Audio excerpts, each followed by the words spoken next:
Hi friends, welcome to Pictures and Paintings. I'm sure you would have had some days where everything goes well.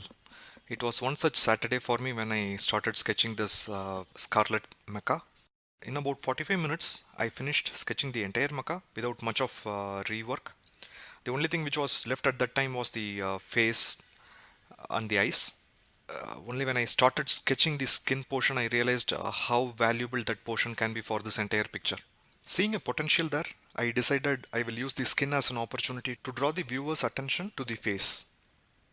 Later on, when the painting was finished, I realized how much difference that decision made to this entire picture. This is Sivaraman. Today I'm going to walk you through how I painted the Scarlet Macaw.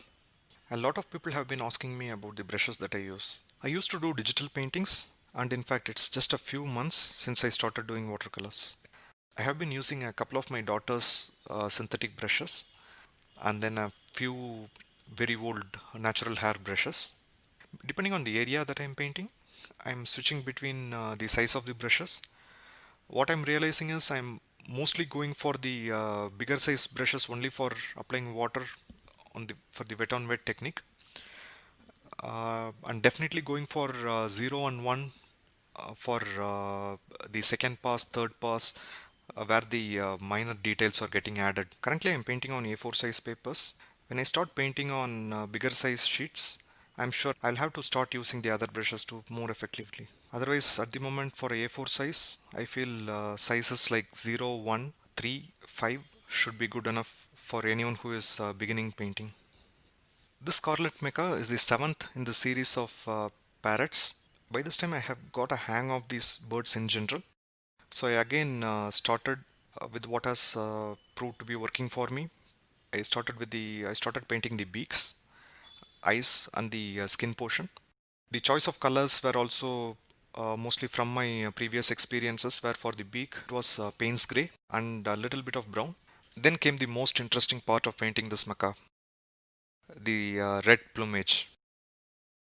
I did not want the red color to look monotonous, so I decided to use a little bit of permanent orange along with the scarlet red and vermilion hue. In fact, the feather around the cheek, I decided to keep it in orange just so that it breaks the red plumage.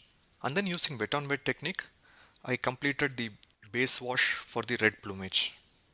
For the yellow feathers in the wings, I used a combination of lemon yellow and Indian yellow.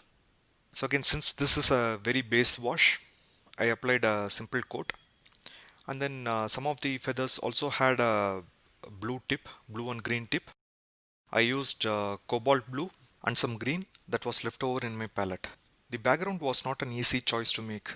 I want our red scarlet macaw to be dominant. At the same time, I did not want to leave the background empty. So decided to go with a darker desaturated green blue hue, which would mimic the natural environment and at the same time not compete with the macaw. With one wash fully done, I decided to add the finer details. I started again with the beak.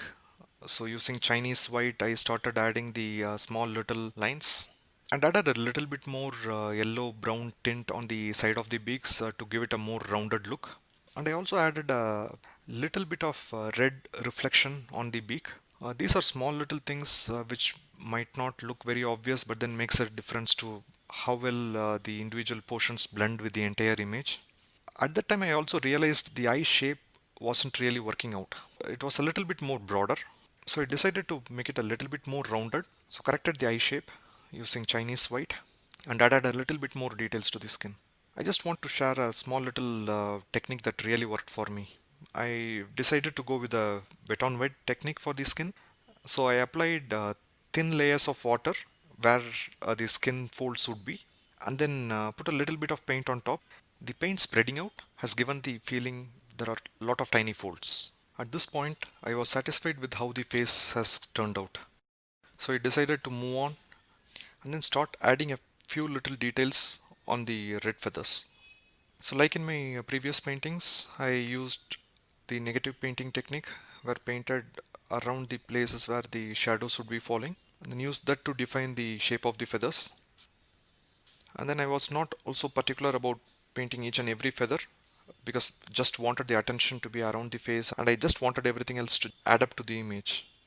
However, one practical challenge I faced was since my base wash was a little stronger, I had lost my pencil details of where I initially was planning to add the details on the feathers. So in fact, I realized I had painted a lot more red feathers than I had originally wanted. I decided to fix it towards the end and continued adding details to the yellow feathers. One other thing which I consciously tried in this particular one is to keep the saturation levels high. So I used the paints directly from the tube. Otherwise, normally I used to have it in a palette where with multiple colors mixed. Many a times, most of the colors will be desaturated, and I don't mind using them desaturated. But then this is one where I wanted the colors to stand out, so used a lot more raw colors than I normally use. The painting was almost done at this stage, and I also liked how the entire painting has turned out. As a final step, I added a little bit of red spill on the background and a little bit more blue to help the background and the character integrate. With this, we are done with this painting. Thank you for watching this all the way through. By the time I am recording this video, I am midway through my next painting, a golden blue macaw. I used a couple of interesting techniques there that helped me overcome a couple of roadblocks I hit in the Scarlet Macaw painting. Really looking forward to sharing that pretty soon. If you haven't already subscribed to our channel, please do so that we can stay in touch and you can see our journey in the world of painting.